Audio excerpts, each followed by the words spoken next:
এই ফুলগুলো দেখতে পাচ্ছেন দেবী, এগুলো আপনাকে সাহায্য করবে। এগুলো আপনার ভয় দূর করে দেবে, আর সেটাই হবে যেটা আপনি চাইছেন। এই ফুল আমাকে কিভাবে সাহায্য করবে? যজ্ঞে অর্পণ করার জন্য এই যে ফুল দেখছেন, তার কাঁটাগুলোকে আগে সরিয়ে দিতে হয়। আর প্রেমে কোনটা কাঁটা বলুন তো? বিরহ। প্রেম আবার ফুলের মতো প্রস্ফুটিত হবে। তাই যাকে আপনি ভালোবাসেন, যিনি আপনার থেকে দূরে আছেন, তার খারাপ স্মৃতিগুলো দূর করে দিন, একদমই কাঁটার মতো। আর আপনার প্রেম ফুলের মতো প্রস্ফুটিত হবে। যখন যেখানে যেমন ভালো কিছু করে থাকুন মহারাজ শঙ্খচূড়, ওনার ভালো স্মৃতিগুলো মনে করার চেষ্টা করুন। সব ভালো হবে, সব শুভ হবে।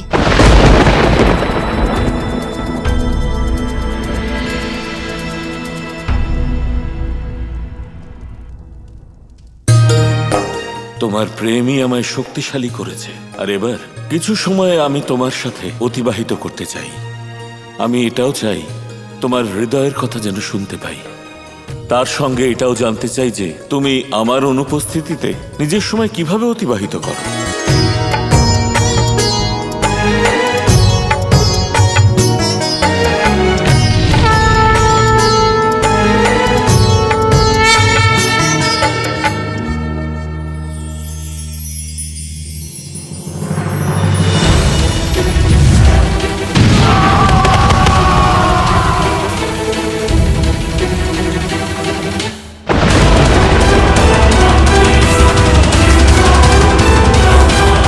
আমার শক্তি আবার বেড়ে গেছে, আমি বিজয়ী হব।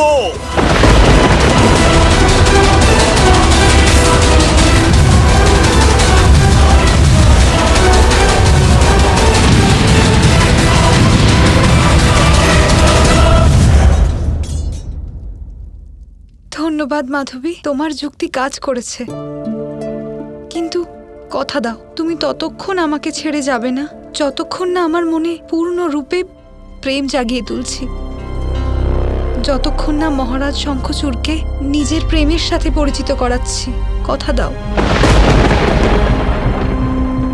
আসলে আমি এটুকু করতে পারবে না আমার জন্য? তুমি তো বলেছিলে না যে আমার প্রেম শুদ্ধ।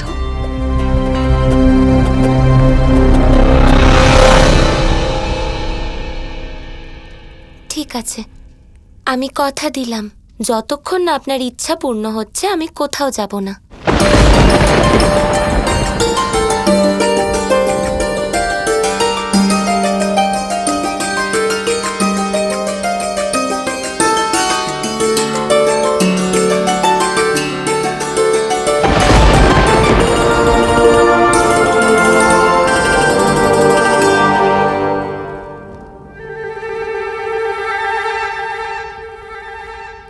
কি করছো?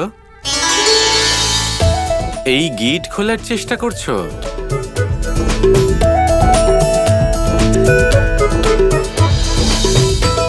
এইভাবে খুলবে না।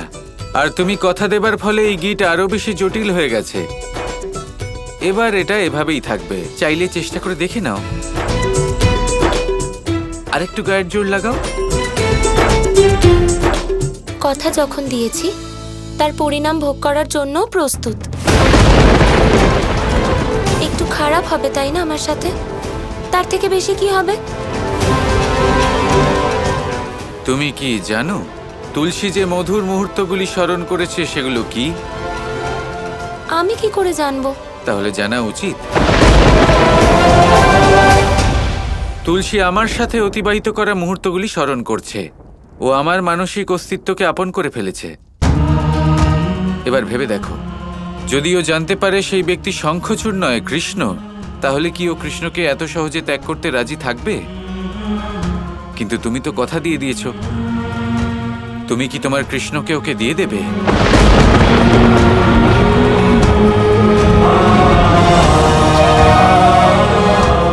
ভেবে দেখো রাধা।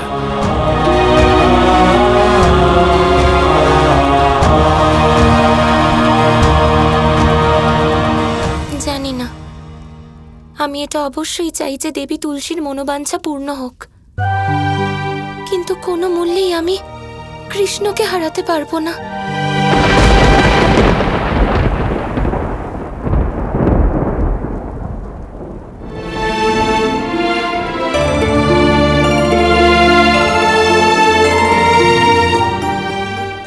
প্রসন্ন দেখে ভালো লাগলো। নিশ্চয়ই আজকের দিনে আপনি জয়ী হয়েছেন, তাই না? আমার জয় হোক বা পরাজয়, তাতে আমার প্রেম কখনো কম হবে না।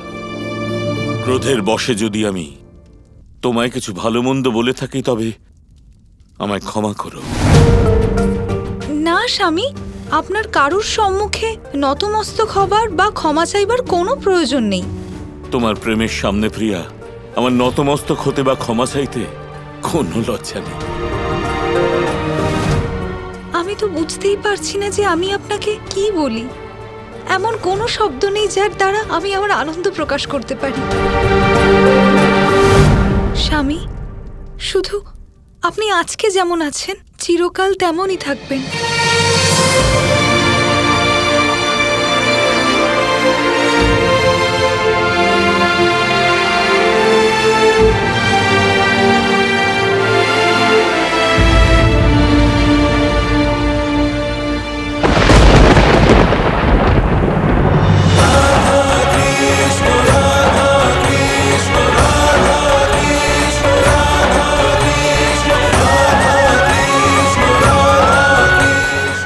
আমি বলেছিলাম রাধা, এই প্রতিশ্রুতির ফলে তুমি কষ্ট পাবে, যা তুমি সহ্য করতে পারবে না।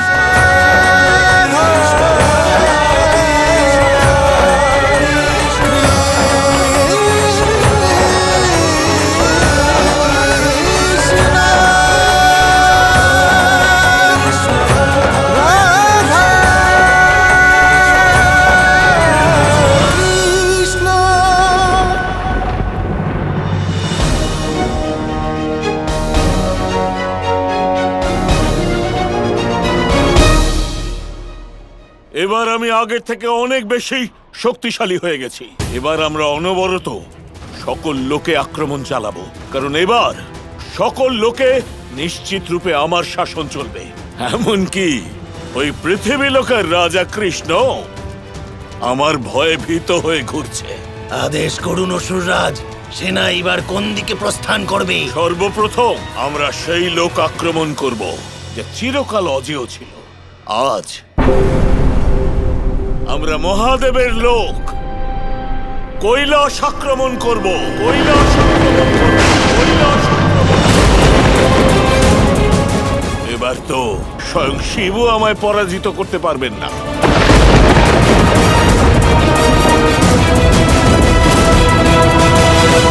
দুষ্ট শঙ্খচূড় এবার মহাদেবের লোক জয় করার দুঃসাহস দেখিয়েছে। কৈলাস আক্রমণ করে তুমি মহাদেবকে আহ্বান জানাচ্ছ শঙ্খচূড়।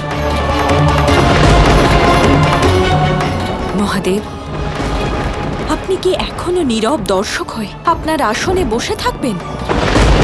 আপনি কি শঙ্খচূড়ের দুঃসাহসের কোনো উত্তর দেবেন না?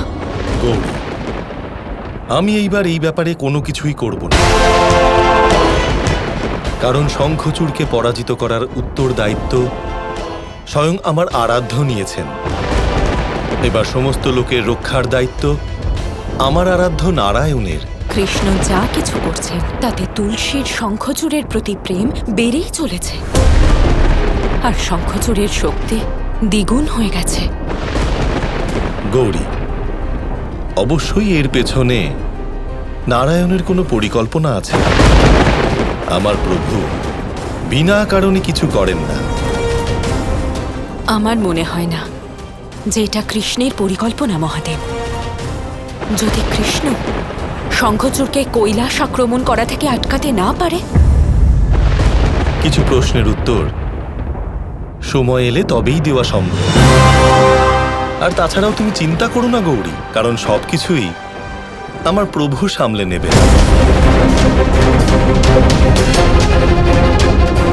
এবার জানি না কি হবে। এদিকে ভোলানাথ সবকিছু কৃষ্ণের উপর ছেড়ে দিয়েছেন, আর অন্যদিকে কৃষ্ণ আর তুলসীর নৈকট্য বেড়েই চলেছে। কি জানি এই মুহূর্তে সখী রাধার মনের অবস্থা কি হয়েছে।